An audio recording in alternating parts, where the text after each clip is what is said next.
Class शुरू करने के लिए क्या करें, ओमकार कर लेते हैं, उसके बाद हम बात करेंगे आज थोड़ी सी, ठीक है? Join your hands, close your eyes and start Omkar. O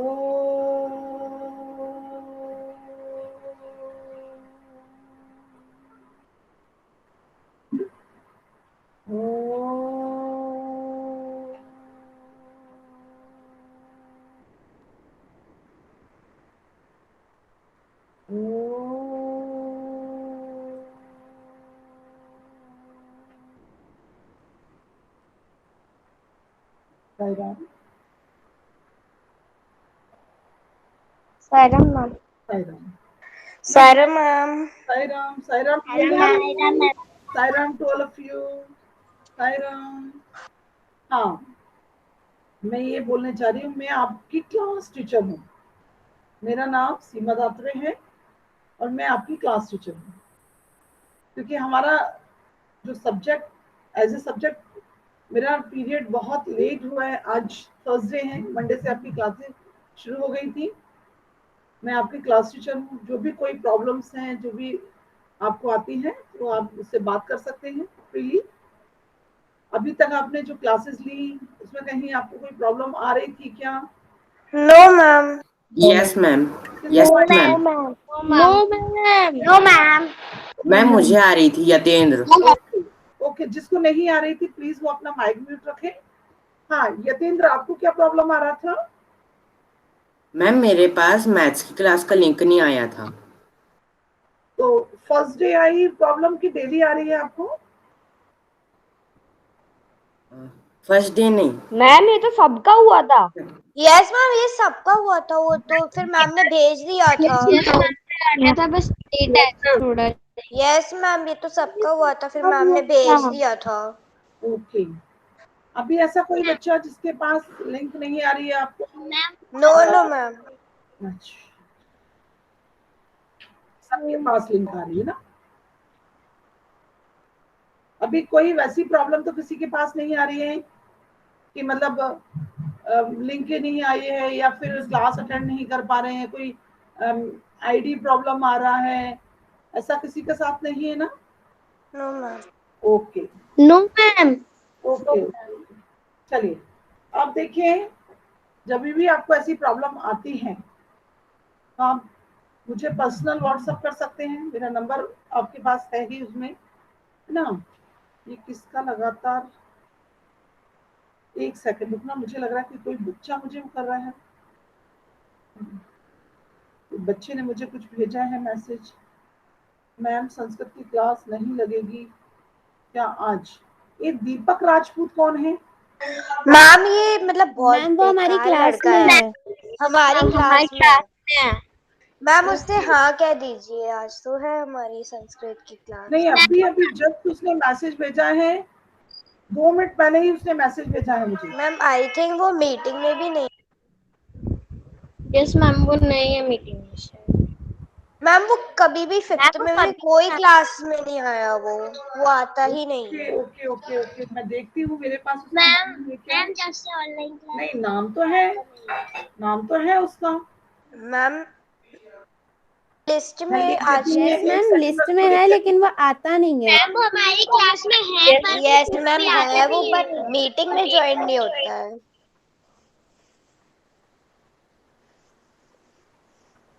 ma'am जब से फिफ्थ क्लास की ऑनलाइन क्लास नहीं, चल रही मैंने तब उसको से भेज वो दिया है, नहीं मैसेज भेज दिया, देखते हैं वो मैसेज को क्या करता है। क्लास शुरू हो गई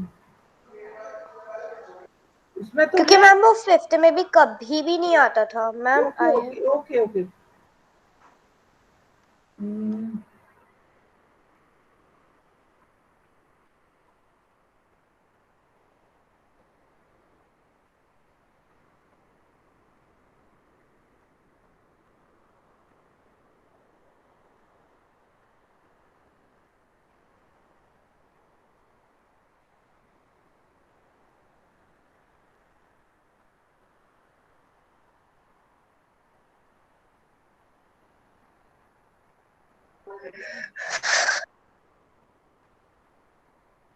अब देखते हैं, क्योंकि मुझे अभी लगा कि यस बच्चे का मैसेज आ गया। वैसे मुझे यहाँ तक लगता है कि गया है सभी के पास लिंक। ओके यस मैम, हमारे पास तो रोज आता है जब से मैम हमारी आया मंडे है। को। बस मैथ्स की एक बार नहीं आई थी, वो गलती ये 6th क्या बी में ये चली गई भेज थी। रहा है क्या भेज रहा है? यस ये एक सेकंड में इसका नहीं आया लिंक मेरे पास तो। मैम आप व्हाट्सएप पे उसको एक तो पर्सनल मैंने भेज दीजिए। एक सेकंड बेटा, एक सेकंड, आप लोगों को थोड़ा लेट तो हो रहा है क्योंकि इस बच्चे का प्रॉब्लम मैं देख लेती हूँ अभी। तो मैं टेंट में जाती हूँ और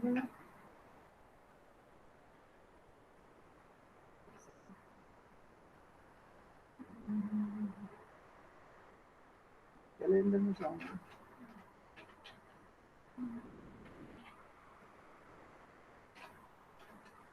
एक मिनट बेटा, मुझे रुको बेटा, मैं अभी देख रही हूँ, ओके मैम, कोई एक मिनट देख रही हूँ इसमें।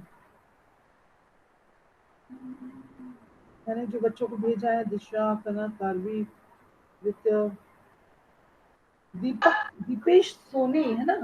यस मैम, दीपेश सोनी तो आया है अभी मीटिंग में। एक सेकंड।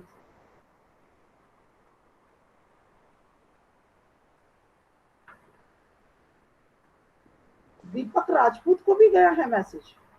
तो मैम फिर वो दीपक मैम उसने कोई और सी आईडी खोली होगी। यस मैम, उसने कोई अपनी दूसरी आईडी खोल ओके ली ओके, एक होगी। मिनट मैं उसको फोन करके बोलती।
तुअरी लगी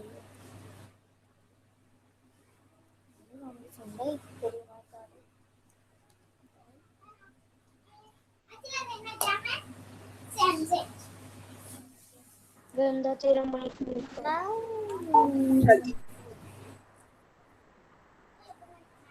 मम्मा। हाँ बोलिए। देखिए, अब ये आपका पीरियड जो है वो आपका संस्कृत का पीरियड है। ओके, संस्कृत का पीरियड है आपका। ये क्या है मैम? पहले मुझे एक क्या नो मैम, वो तो सॉल्व हो गई, पहले होती मत थी वो, मैसेज मैंने करो बेटा, टीचर। ऐसे मैसेज करके मत करो, ऐसे मैसेज करके मत करो, ठीक है ना? चलिए, मैम वरुण ने भी कुछ किया, मैसेज किया था। मैं सीधा सीधा यहाँ पर मैसेज को ही ब्लॉक वो करती हूँ, रोकती हूँ, तभी आप लोग रुकेंगे, नहीं तो कुछ कुछ ऐसे मैसेज भेजते रहेंगे। जिसको भी बोलना है बोले, ऐसे मैसेज मत करो। चलिए, देखिए आपका संस्कृत सब्जेक्ट है जिसे आप फर्स्ट टाइम पढ़ रहे हैं। ओके, तो आपको लग रहा होगा पता नहीं संस्कृत में कैसे पढ़ना पड़ेगा, कैसे पढ़ेंगे। संस्कृत बहुत सरल है, यदि थोड़ा सा भी आपने ध्यान दिया तो। आपने प्रैक्टिस की तो संस्कृत एक बार कहीं से भी आपका कॉन्सेप्ट क्लियर हो गया तो फिर आपको कभी संस्कृत में प्रॉब्लम नहीं आएगी। मैं आपको स्टेप बाय स्टेप संस्कृत के बारे में बताऊंगी आपको, ठीक है ना। आपको जहां पर भी आपको लगता है कि ये बात मुझे समझ नहीं आ रही है, वहां पर आप मुझे बिल्कुल वहां पर अपना डाउट क्लियर करेंगे। यदि आपने उसी समय अपना डाउट क्लियर कर लिया और कंटिन्यू प्रैक्टिस कर ली, फिर आपको कभी भी संस्कृत में प्रॉब्लम नहीं आएगी। आप चुपचाप बैठे रहेंगे, आप प्रैक्टिस नहीं करेंगे तो 100% फिर आपको संस्कृत में प्रॉब्लम आएगी। इसीलिए मैं आप लोगों को बोल रही हूँ कि संस्कृत पढ़ने के लिए आपको बहुत ध्यान की आवश्यकता है। पहली बात, जहां पर भी आपको डाउट लग रहा है तुरंत आप मुझे पूछेंगे। दूसरी बात, तीसरी बात कि आप प्रैक्टिस करेंगे, जो भी हम आपको देंगे उसकी आप कंटिन्यू प्रैक्टिस करेंगे, ठीक है, उसकी आप कंटिन्यू प्रैक्टिस करेंगे। चलिए अब हम शुरू करते हैं, क्योंकि हम एक भाषा, नई भाषा को पढ़ने जा रहे हैं, नए लैंग्वेज को पढ़ने जा रहे हैं। तो आप लोगों ने देखा होगा, आपने हिंदी में पढ़ा होगा कि भाषा क्या है। भाषा क्या होती है? भाषा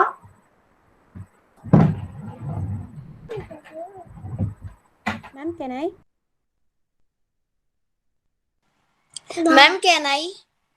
मैम कैन आई ओके, भाषा के बारे में बताना चाहते हैं। हाँ बोलिए, बोलिए भाषा के बारे में बोलिए, बताइए। मैम भाषा वो होती है जिसको हम बोलते हैं। बोलते हैं, बोलकर क्या करेंगे? भाषा बोलने से क्या फर्क पड़ेगा? मैम भाषा वो मैम चीज होती भाषा है बोलने से हमारी दूसरे पर्सन को समझ आता है कि हम क्या बोल रहे हैं, तो भाषा Yes. बोलना बहुत जरूरी कम्युनिकेशन। है। मैम भाषा कई तरीके की होती है। मैम भाषा बोलना वो Yes, होता मैम है जो हमारे पंजाबी, अंदर के भावों को, मराठी, गुजराती। हमारे अंदर के भावों को दूसरों को बताती है। बता दो, माने हमारे विचार, मैम हमारे भाषा वो भावों को होती है जो प्रकट करती है, माने दूसरों आदान प्रदान करना।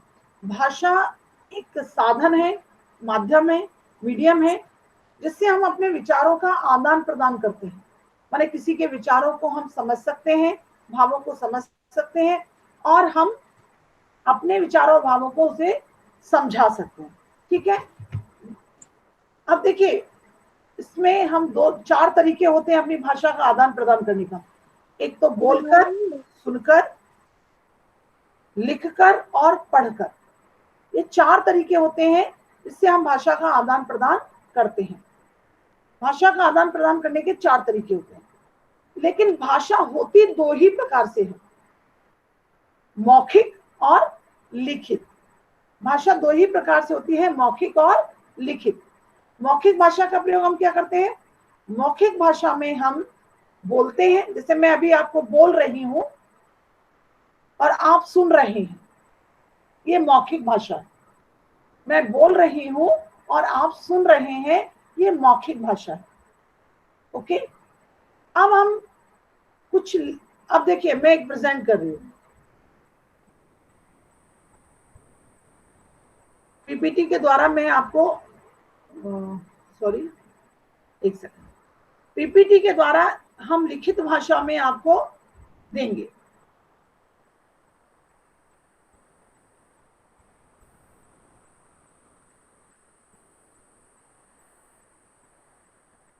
आपको हमारी स्क्रीन दिखाई दे रही है? Yes ma'am. Yes ma'am yes ma'am अब आपको दिखाई दे रही है, हमारी स्क्रीन दिख रही है? Yes ma'am. Yes ma'am yes ma'am. तो जैसे अभी हम जितना भी बोल रहे थे उसे आप सुन रहे थे, ये भाषा का मौखिक रूप हो गया। लेकिन जैसे ही हमने यहाँ पर ये मैंने लिखा हुआ है और आप इसे पढ़ रहे हैं, ये भाषा का लिखित रूप है। तो मौखिक भाषा में क्या होता है? बोलकर और सुनकर। लिखित भाषा में क्या होता है? लिखकर और पढ़कर। अब आता है लिपि। लिपि माने होता है लिखावट, देवनागरी। हमारी हिंदी भाषा की लिपि जो है देवनागरी है और संस्कृत भाषा की लिपि भी देवनागरी है। माने जो अक्षर है, जो हमारे वर्ण है, वो देवनागरी है। तो मौखिक ध्वनियों को लिखित रूप को प्रकट करने के लिए निश्चित किए गए चिन्हों को हम लिपि कहते हैं। अब जैसे मान लीजिए उदाहरण के तौर पर, मेरी आवाज सुनाई दे रही है आप लोगों को? Yes ma'am. Yes ma'am. हाँ, जैसे मैंने बोला तो बोलते बराबर ही आपको एक अक्षर समझ में आ गया होगा कि त क्या होता है। अभी यहाँ पर बोर्ड नहीं है, लेकिन तो आपको समझना ही केवल पड़ेगा।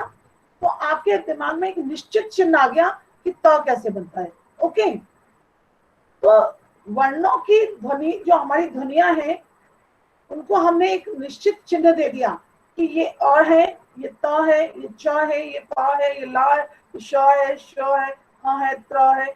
इस तरीके से हम देखते हैं, आप उसको वही पढ़ेंगे। अब जैसे मान लीजिए ये भ है, भ है और श है, तो भा शा, भा और शा की ये निश्चित लिपि है। अब ये नहीं हो सकता है कि भाषा, ये र जो है इसको भी हम भा पढ़ेंगे। किसी भी भाषा के शुद्ध रूप को पहचानने के लिए व्याकरण तैयार किया जाता है, कि उसका एक नियम निर्धारण कर दिया जाता है जिससे भाषा का एक रूप शुद्ध रहे, जिससे ये ना हो कि मैं तो ये कोई बोलेगा मैं इसको भा बोलता हूँ, कोई बोलेगा मैं माँ को हाँ भा बोलता हूँ। नहीं, निश्चित यहाँ पर इसलिए किया गया है, निश्चित किए गए चिन्हों की लिपि, लिपि माने होता है लिखावट। वैसे लिपि का मूल अर्थ होता है लीपना, लिखना। तो हमारे यहाँ संस्कृत की देवनागरी लिपि है, ठीक है। अब आता है व्याकरण। व्याकरण क्या है? वह शास्त्र है जिससे भाषा का क्या होता है, शुद्ध रूप का ज्ञान होता है हमें, कि भाषा का शुद्ध रूप क्या है, उसका प्रयोग हम कैसे करेंगे, किन किन चीजों में उसका प्रयोग होगा, कैसे प्रयोग होगा, ये भाषा को शुद्ध रूप देता है व्याकरण। तो संस्कृत में व्याकरण का यदि आपको ज्ञान हो जाता है, संस्कृत में यदि आप व्याकरण का सही ज्ञान प्राप्त कर लेते हैं और आपका कॉन्सेप्ट क्लियर हो जाता है, तो क्या होगा, संस्कृत का क्या होगा, आपको संस्कृत भाषा आ जाएगी। जब आप संस्कृत व्याकरण के नियम को जान जाएंगे तो संस्कृत भाषा आपको आ जाएगी, है ना, संस्कृत भाषा आपको आ जाएगी। इसी Ma'am, your voice is not clear and breaking. Ma'am, your voice is and your mic is mute. है ना, तो यहाँ पर अब सीधी क्या है, अब हमको संस्कृत जानना है। अब हमको संस्कृत जानना है, इसका मतलब क्या है, हमको संस्कृत भाषा का व्याकरण पढ़ना पड़ेगा कि कैसे बहुत सरल है, बहुत बड़ा नहीं है, हिंदी से मिलता जुलता ही है। जो हिंदी की वर्णमाला है वही संस्कृत की वर्णमाला है, संस्कृत की कोई अलग से वर्णमाला नहीं है, संस्कृत की कोई अलग से वर्णमाला नहीं है। जो हिंदी की वर्णमाला है वही संस्कृत की वर्णमाला है, ठीक है। चलिए हम देखते हैं यहाँ पर, देखिए संस्कृत किसी भी भाषा को समझने के लिए सबसे पहले हमें उसके अक्षरों को पढ़ना होता है। अक्षर किसी भी भाषा को के ज्ञान के लिए हमें सबसे पहले उसके अक्षरों को जानना होता है, और अक्षरों से, वर्णों से क्या बनते हैं, शब्द बनते हैं, शब्द बनते हैं, और उसके बाद उन शब्दों से हम वाक्य बनाते हैं। तो किसी भी भाषा को पढ़ने के लिए हमें 3 चरणों में उसका ज्ञान होना आवश्यक है। पहला वर्ण विचार, दूसरा शब्द विचार, और तीसरा वाक्य विचार। कर ले, अब आता है, आप लोगों को स्लाइड दिख रहा है? Yes ma'am. Yes, ma'am. Yes ma'am. Yes ma'am. Yes, ma'am, दिख रहा है। सबसे पहले आता है वर्ण विचार। तो वर्ण क्या है? वर्ण ध्वनियां होती हैं जिनके कोई टुकड़े नहीं किए जा सकते। माने शब्दों के टुकड़े किए जा सकते हैं, शब्द को तोड़ा जा सकता है वर्णों में, लेकिन वर्ण वो ध्वनियां होती हैं जिनके कोई टुकड़े नहीं किए जा सकते हैं, जैसे अ, क, च, ट आदि। ये सब वर्ण है। अब आप देख रहे होंगे आ में कोई नीचे वो नहीं लगा है डंडा, ये हलंत होता है। ता के नीचे लगा हुआ है, चा के नीचे लगा हुआ है, टा के नीचे लगा हुआ है। तो ये क्या है, इनमें स्वर नहीं है।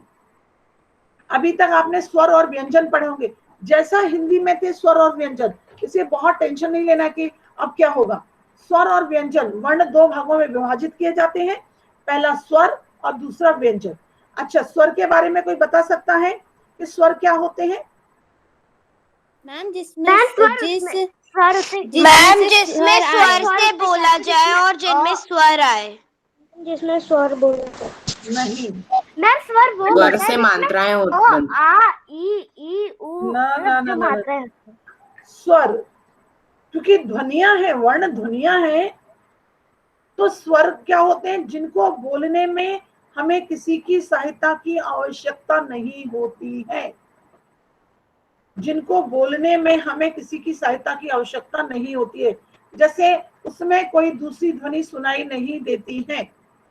जैसे आका जब हमने अ बोला, तो आ को बोलने के लिए हमें दूसरे साउंड की आवश्यकता, दूसरी ध्वनि की, दूसरे वर्ण की आवश्यकता नहीं पड़ी। अ, आ, ई, उ, री, ए, ऐ, ओ, औ, ये स्वर हैं, ये स्वर हैं। इनको बोलने के लिए हमें दूसरी ध्वनि की आवश्यकता नहीं पड़ती है, ये बिना किसी सहायता के बोले जाते हैं। इसमें से भी स्वर के भी तीन भेद होते हैं। हिरस्व स्वर, हिरस्व मतलब होता है छोटा, हिरस्व का मतलब होता है छोटा। ये हिंदी में आपने पढ़े होंगे, ये कोई अलग सा अभी नहीं चल रहा है। जहां अलग आएगा मैं आपको बताऊंगी, जहां पर भी अलग आएगा मैं आपको बताऊंगी। हिरस्व, हिरस्व मतलब होता है छोटा, हिरस्व मतलब छोटा, जिनको बोलने में एक मात्रा काल का समय लगता है। एक मात्रा काल समय मतलब कम समय लगता है। ओ ई उ री, ओ ई उ री, ये एक मात्रा काल का समय होता है। माने बोलने का एक समय नापा गया है, उसे एक मात्रा काल समय बोलते हैं कि एक मात्रा काल का समय इसमें लगा है। इन्हें मूल स्वर भी कहते हैं। मूल स्वर हैं अ ई उ अ री, ये मूल स्वर कहे जाते हैं। अब आता है दीर्घ। दीर्घ माने होता है बड़ा, हिरस्व माने छोटा और दीर्घ माने बड़ा। हिरस्व में एक मात्रा काल का समय रहता है, लेकिन दीर्घ में दो मात्रा काल का समय आ जाता है, इसमें दुगना समय लगता है, बोलने में दुगना समय लगता है। मैंने यहाँ पर थोड़ा सा यहाँ पर अभी कर दिया, लेकिन अभी मैं सिर्फ दीर्घ स्वर पढ़ूंगी। आ ई उ री ए ऐ ओ औ, ये हमारे दीर्घ स्वर है। अब देखिए आ किसकी सहायता से बना, ओ की सहायता से बना आ, ई की छोटी और छोटी की सहायता से बना ई, उ की सहायता से बना उ, री प्लस री होता है री, आ और ई मिलकर बनता है ए, आ और ए मिलकर बनता है ऐ, ओ और आ और उ मिलकर बनता है ओ, आ और ओ मिलकर बनता है औ। तो अभी इस पर आने की आवश्यकता नहीं है, आप तो सिर्फ अभी जाने हिरस्व स्वर है चार, अ ई उ और री। दीर्घ स्वर जिनमें दो मात्रा काल का समय है, आ ई उ री ए ऐ ओ औ। एक आता है प्लुत स्वर।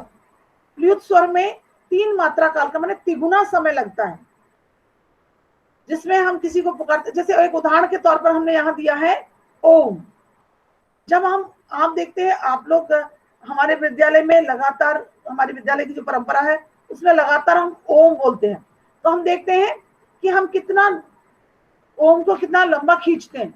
जैसे आ उ और मा, ओ,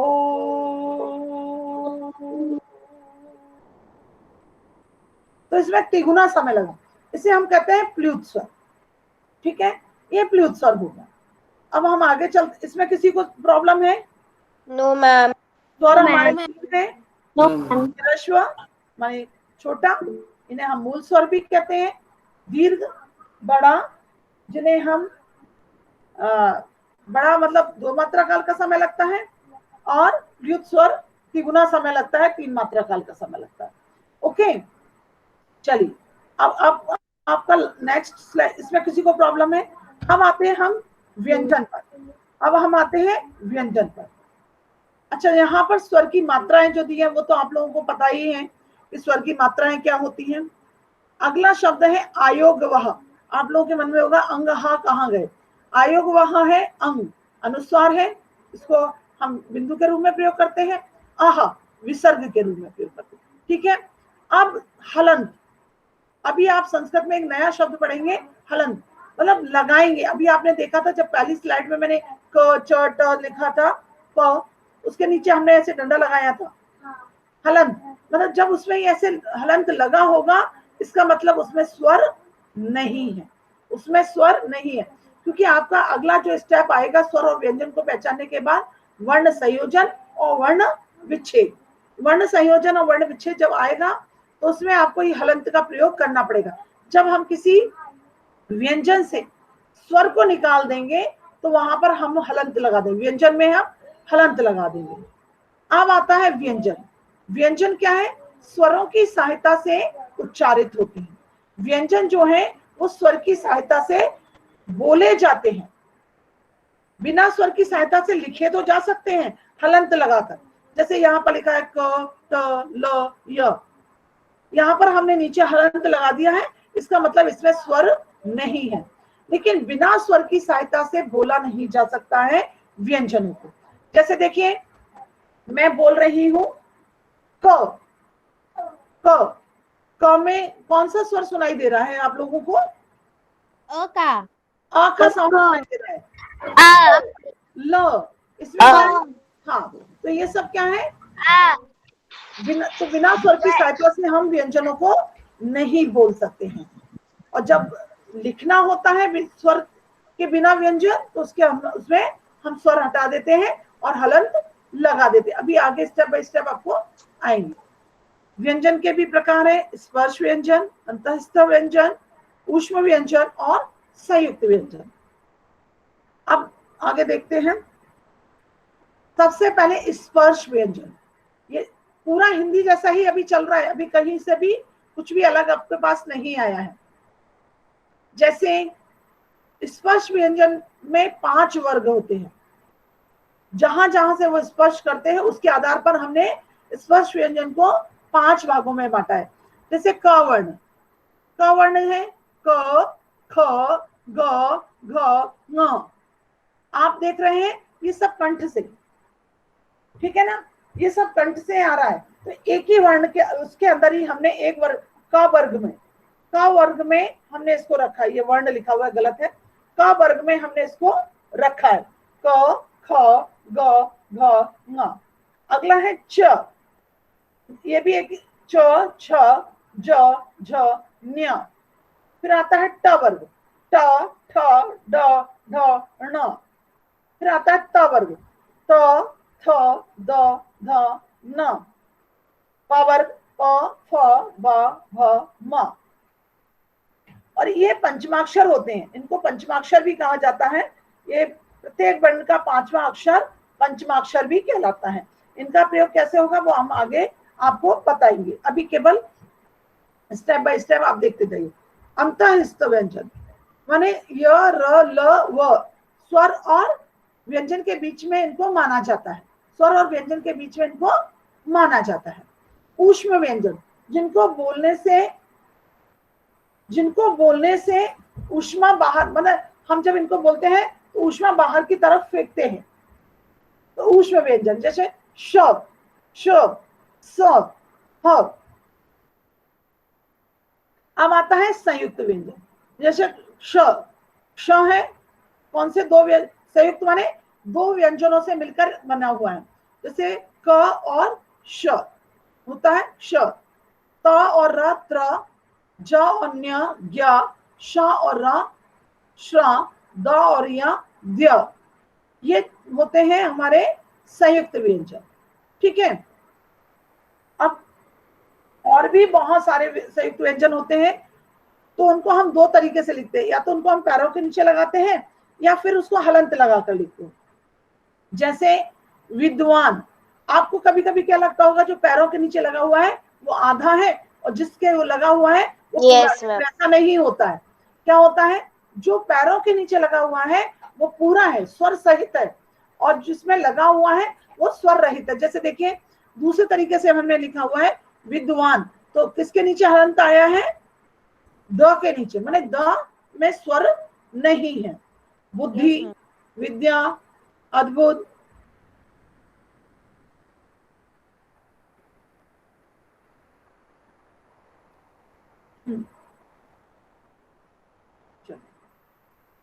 ब्राह्मण, चिन्ह। देखिए चिन्ह में आप लोग क्या करते हैं, ना पहले लेते हैं, हाँ बाद में ले लेते हैं। इसमें हाँ पहले होता है, चिन्ह न बाद में आता है। अब स्वर की मात्राएं ये तो होती ही है, ये तो आप लोगों ने देखी ही है मात्राओं को, कि कैसे हम मात्राओं का प्रयोग करते हैं। ओके, कि आपको ये भी बताना पड़ेगा। बताइए मुझे, यदि ऐसा आपको लगता है तो मैं इसको भी थोड़ा सा कर सकती हूँ कि नहीं, ये मात्राएं आपको आती हैं? No, ma'am. आती है मात्राएं? यस मैम, आती है। Yes, ma'am. मात्राएं तो आती Yes, होंगी। ma'am. आती है। ठीक है, अब आपका अगला आता है वर्ण संयोजन और वर्ण विन्यास। अभी आपने स्वर वर्ण पढ़े, स्वर और व्यंजन। स्वर जो बिना किसी सहायता के उच्चारित होते हैं, व्यंजन स्वरों की सहायता से उच्चारित होते हैं। ठीक है, कुछ संयुक्त स्वर हैं, संयुक्त व्यंजन है, स्वर के भेद भी पढ़े आपने, व्यंजन के भी भेद पढ़े आपने। अब क्या है, वर्णों को जोड़कर हम बनाते हैं शब्द। वर्णों को जोड़कर हम बनाते हैं शब्द। तो वर्ण संयोजन क्या है, स्वर और व्यंजन को मिलाकर शब्द बनाना क्या है, वर्ण संयोजन। वर्ण विन्यास या वर्ण विच्छेद भी कह सकते हैं इसको, शब्द से स्वर और व्यंजन को अलग कर देना। वर्ण विन्यास क्या है, स्वर और व्यंजन मिले हुए हैं उनको अलग कर देना। जैसे देखिए यहाँ पर एक उदाहरण देखा है, ब प्लस आ बा, ल प्लस अ ल, क प्लस अह कह, बालकः। ये हमने क्या किया, वर्ण संयोजन किया। हमने वर्ण संयोजन क्या किया, वा में आ स्वर मिलाया, ला में अ स्वर मिलाया, क में अह स्वर मिलाया, और हमने शब्द बना दिया बालकः, है ना। अब देखिए बालिका, ये शब्द है, अब इसको हमको तोड़ना है, वर्ण विन्यास करना है। इसमें हमने वर्ण संयोजन किया, माने हमने वर्णों को मिलाकर शब्द बनाया, है ना, वर्णों को मिलाकर हमने शब्द बनाया। समझ में आ रहा है ये वाली बात? Yes, Yes, yes ma'am. Ma'am. है ना, Yes, वर्णों को ma'am. हमने शब्द बनाया। अब आ रहा है देखिए, जैसे बालिका, अब ये शब्द है, हमें इसका वर्ण विच्छेद करना है। तो सबसे पहले हम पहला वर्ण उठाएंगे, ब है। बा में हमें कौन सी मात्रा दिखाई दे रही है, आ की मात्रा की। दिखाई दे रही है। आ, हम बा से आ स्वर को, हाँ, बा से जब आ स्वर को अलग करेंगे, आ स्वर जब हमारा अलग होगा तब बा में हम हलंत लगा देंगे, माने अब इसमें कोई स्वर नहीं है। बा में जब हम स्वर अलग करेंगे तो बा में हम लगा देंगे हलंत। तो ब प्लस आ बा। अब हम दूसरा वर्ण क्या देख रहे हैं, ली वर्ण देख रहे हैं। तो ला ला से हमने और ई स्वर छोटी। हटा दिया, तो छोटी की मात्रा है, तो हमने उसको स्वर, ई स्वर को अलग किया और आया ल, तो ला के नीचे हमने हलंत लगा दिया, बाली। फिर का है बालिका, का वर्ण है, का वर्ण में भी हमें आ की मात्रा दिखाई दे रही है, तो का में हमें हलंत लगा दिया और उसका स्वर अलग कर दिया आ, तो क्या हो गया, बालिका। हमने सब शब्दों को जोड़ा भी और हमने शब्दों को तोड़ा भी। अच्छा, ये ध्यान रखना है, यदि शब्द में कोई भी अक्षर, कोई भी वर्ण पहले से ही आधा है, कोई भी अक्षर पहले से आधा है, तो उसके बाद हमें कोई स्वर नहीं लगाना है। जैसे देखिए, उदाहरण देखिए, यहाँ पर हम कुछ उदाहरणों के माध्यम से आपको बताते हैं कि कैसे, दोनों तरीके से हम बताएंगे आपको। जैसे पहला शब्द है, वर्ण संयोजन ना देखते हुए पहले हम वर्ण विच्छेद देखेंगे। वर्ण विन्यास देखेंगे तब आपको समझ में आ जाएगा, तो वर्ण संयोजन भी बहुत आराम से आप कर पाएंगे। आप जैसे देखिए पहला है कमलम, कमलम, ये पहला शब्द है कमल, पहला शब्द है कमल। अब हम क्या देख रहे हैं, इनमें किसी में भी हमें मात्रा नहीं दिखाई दे रही है, ठीक है ना, फिर भी इसमें कौन सा स्वर आ जाएगा, स्वर आ रहा है, ठीक है ना। जहां पर अभी हमने मात्राएं पढ़ी थी ना, छोटे आ की कोई मात्रा नहीं होती, लेकिन वह व्यंजन को पूर्ण करता है, बोलने में भी और लिखने में भी, ठीक है। जैसे क प्लस अ, म प्लस अ, ल प्लस अ, यहां तक तो हमको देख। अब हम क्या देख रहे हैं, माँ देख रहे हैं, माँ, माँ के नीचे ऑलरेडी हलंत लगा हुआ है, तो मतलब इसमें कोई स्वर है नहीं, माँ के नीचे ऑलरेडी लगा हुआ है, मतलब इसमें कोई स्वर नहीं है, तो हमने माँ अंत में जैसा था प्लस करके वैसा ही लिख दिया, ठीक है ना, जैसा था वैसा ही हमने लिख दिया। अब आता है अगला शब्द हरि, ह में हमें अ दिख रहा है और रा में हमें ई दिख रही है, ह प्लस अ प्लस रा प्लस ई, और हमें दिख रहे हैं विसर्ग, हमने प्लस करके विसर्ग भी लगा दिया, चाहे तो विसर्ग, जो ये दो बिंदुएं दिखती हैं इनको हम विसर्ग बोलते हैं, विसर्ग, ठीक है। अब अगला शब्द है हमारा पावन, पा, पा, पा में हमारी साउंड बड़ा आ रहा है, तो पा प्लस आ, वा में कोई भी वो नहीं है, व प्लस अ, न प्लस अ, और उसमें लगा दिया विसर्ग। हाँ, एक बात आपको बहुत ध्यान रखना पड़ेगा इस बात का, कैसा ध्यान रखना पड़ेगा आपको, यदि आपने उसमें से स्वर निकाल दिया, ठीक है, और उसके बाद भी आपने व्यंजन पर कोई हलंत नहीं लगाया, तो वो गलत हो जाएगा। जैसे हम उदाहरण के तौर पर हम देते हैं, जैसे रा में हमने हलंत नहीं लगा, हरि शब्द पर आ जाइए, रा में हमने हलंत नहीं लगाया और ई प्लस ई भी कर दिया,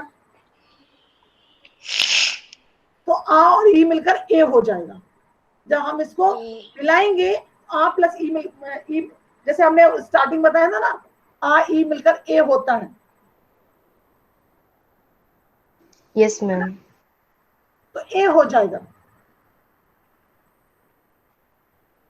तो यहां पर हमें ध्यान रखना पड़ेगा कि जब भी हम इसमें से स्वर निकालेंगे तो हमें व्यंजन शब्द वर्ण पर हलंत लगाना ही पड़ेगा।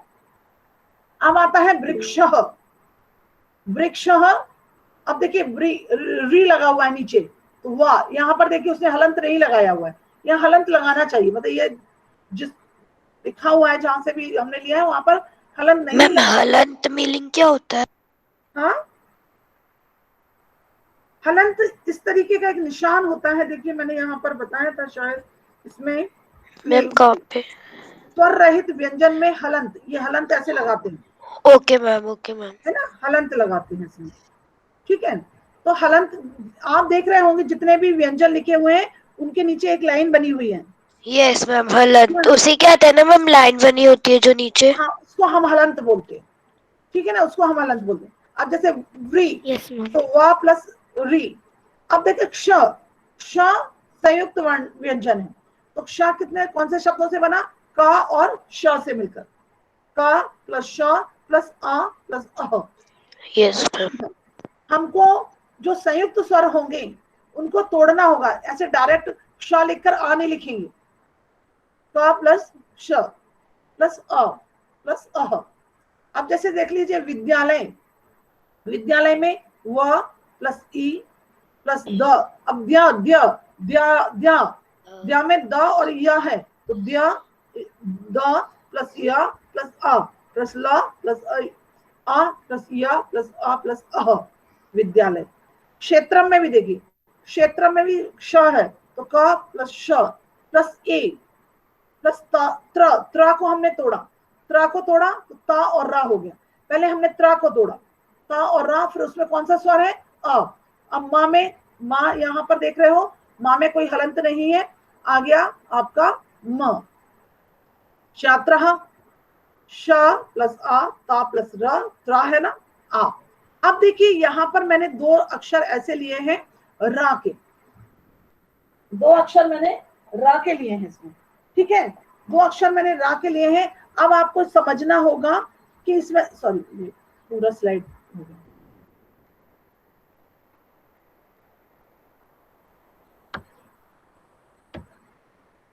तो यहां पर हम देख रहे हैं एक तो पैरों के नीचे रा लगा हुआ है, एक रेफ के रूप में रा लगा हुआ है।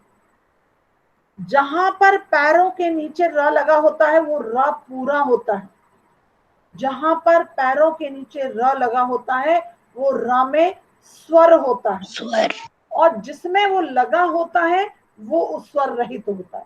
जैसे प्रयोग, तो देखिए पा, क्योंकि पा में स्वर नहीं है तो इसके बाद हमने कोई भी स्वर नहीं डाला। र प्लस अ, प्र, प्र, समझ में आ रहा है ना? यहाँ पर र आधा नहीं, आधा है, यहाँ पर क्या आधा है, कौन सा, किसमें स्वर नहीं है, प में। मैंने वहां पर भी बताया था जब हम आपको संयुक्त व्यंजन बता रहे थे कि जिनके जो पैरों के नीचे लगा होता है वो कहलाता, उनमें स्वर होता है, और जिसके पैरों में लगा होता है वो कहलाता, उसमें स्वर नहीं होता।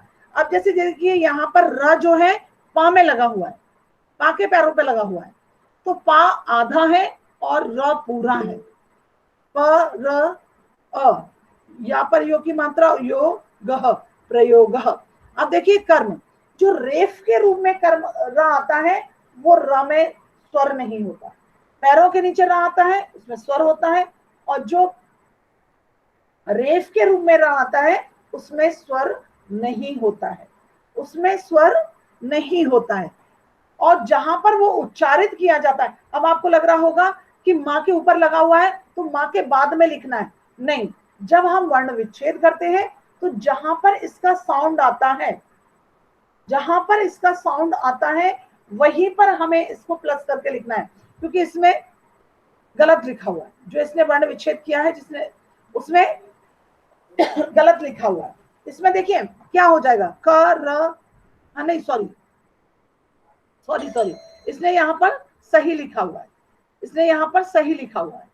देखिए यहाँ पर देखिए, जैसे क, का को हमने लिया, क प्लस आ, कर्म, कर्म, कर्म, र, रा पहले आ रहा है, माँ से पहले रा उच्चारित हो रहा है, माँ से पहले रा उच्चारित हो रहा है, तो यहाँ पर हो गया कर र, है ना, रा, रा में क्योंकि रा रेफ के रूप में है, इसका मतलब रा में स्वर नहीं है, और म और अ, कर्म, ठीक है, चलिए। यस मैम, यस मैम, अब Yes, आगे ma'am. देखिए इतने सारे अक्षर हैं, इनको हम अभी, यस मैम, इसको हम होमवर्क में देंगे, मिनिमाइज करते हैं। ओके मैम, चलिए ओके मैम। देखिए, अभी तक जितना भी आपने पढ़ा, स्वर और व्यंजन, वर्ण संयोजन और वर्ण विच्छेद। वर्ण संयोजन क्या है, जो टूटे हुए पड़े हैं उनको जोड़कर हम शब्द बना देंगे, शब्दों को तोड़कर स्वर और व्यंजन में परिवर्तित कर देंगे, और स्वर और व्यंजन को मिलाकर हम क्या कर देंगे, स्वर और व्यंजन को मिलाकर हम शब्द बना देंगे, शब्द बना देंगे। हाँ, अभी इसमें कोई डाउट है आपको? नो मैम, कोई डाउट नहीं है? यदि no ma'am, No, ma'am. No ma'am, No, ma'am. No ma'am, no ma'am, No, ma'am.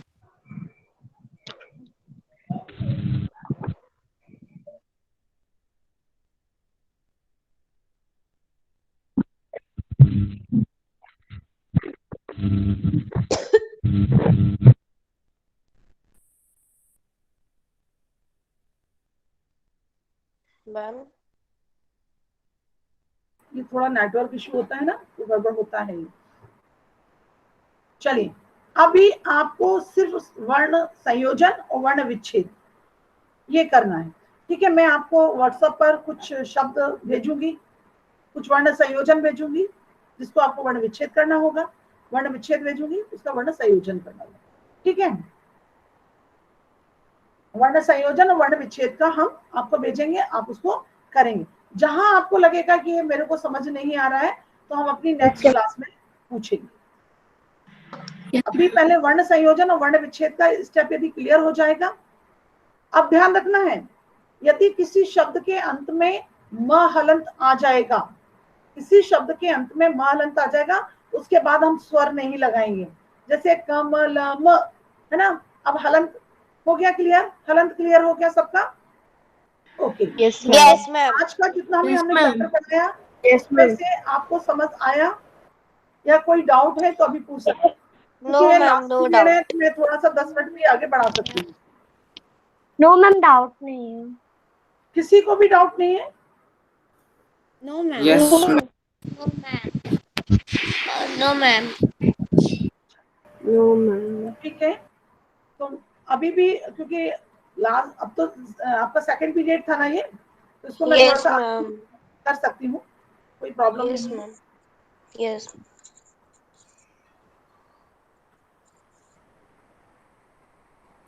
10 minute और ले लूं क्या, कोई प्रॉब्लम?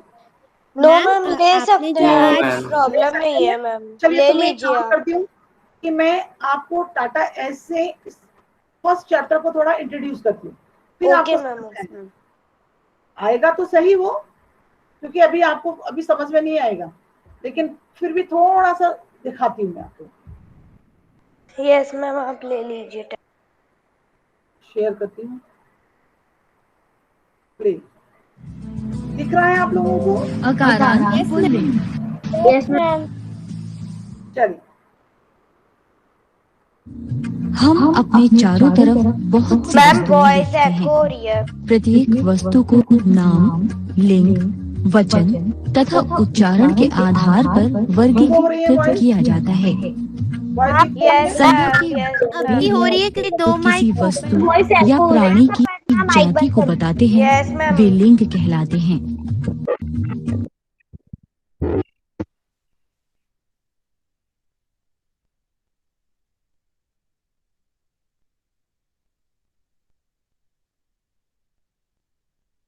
मैम, आप अपना माइक ऑन कर लीजिए और प्रेजेंट का बंद कर लीजिए तो अच्छे से आवाज आ जाएगी।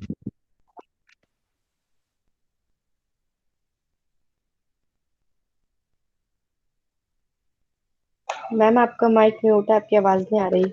ये यस मैम। प्रेजेंटेशन वाला मैं ऑफ कर देती हूँ और यस मैम। फिर देखते हैं आपके पास आवाज आती है कि नहीं, ठीक है? Okay ma'am. लेकिन अभी नेटवर्क इशू हो गया,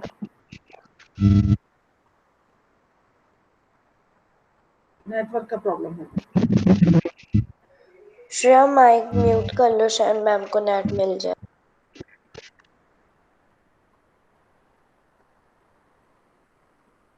मैं एक बार स्टॉप करके दोबारा से करती हूँ इसमें, यस। है ना? स्टॉप करके दोबारा से करती हूँ, स्टॉप करके दोबारा से प्रेजेंटेशन करती हूँ।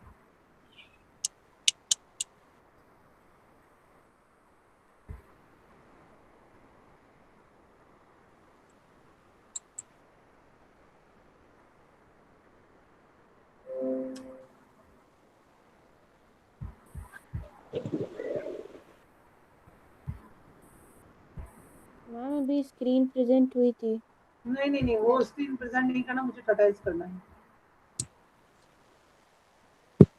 नहीं आ रहा है, नेटवर्क इशू हो ही गया। मैम आ गया, बस ऑन हो जाए। से नेटवर्क हमारे यहाँ तो कोई प्रॉब्लम आ नहीं रही है, पता नहीं क्यों नहीं। मेरा तो नेटवर्क बहुत अच्छा आ रहा है। मैम, मेरे पास तो बिल्कुल भी ऑन नहीं हो रहा है, बिल्कुल भी वो वीडियो। यस मैम, हमारे आपके पास यहाँ नहीं हो रहा ना? मेरे यहाँ तो नो देखिए, मैम। मेरे यहाँ तो देखिए नेटवर्क पूरा ग्रीन है, मेरे यहाँ तो नेटवर्क अच्छा है, कोई प्रॉब्लम नहीं है। मैम, मेरे यहाँ पे भी नेटवर्क अच्छा ही चल रहा है। मैम बट मैम, आ मेरे ही नहीं हमारे रहा। यहाँ से ही प्रॉब्लम करेगा तभी आपको समझ आएगा। चलिए कोई बात नहीं, हम पहले वर्ण संयोजन और वर्ण विच्छेद जान लेते हैं, फिर उसके बाद वन बाई वन लिंग, पुरुष, वचन, ये सब स्टेप बाय स्टेप सीखेंगे। उसके बाद हम फर्स्ट लेसन पढ़ेंगे। जब हम सारा क्लियर हो जाएगा, हमारा लिंग है, वचन है, पुरुष है, शब्द रूप मतलब उसके क्रियाएं हैं, ये सब हम वन बाई वन करके समझ लेंगे, तब हम जाके आगे बढ़ेंगे, फर्स्ट चैप्टर पढ़ेंगे। भले ही हमको थोड़ा टाइम लगेगा, लेकिन एक बार करना शुरू करेंगे। यस मैम, कोई प्रॉब्लम नहीं है। तो शांति पाठ करेंगे।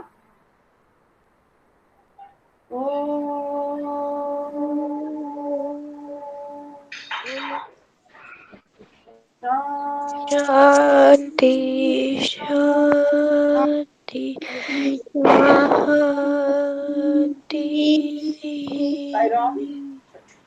Saira ma'am, thank you ma'am. Saira ma'am, thank you ma'am.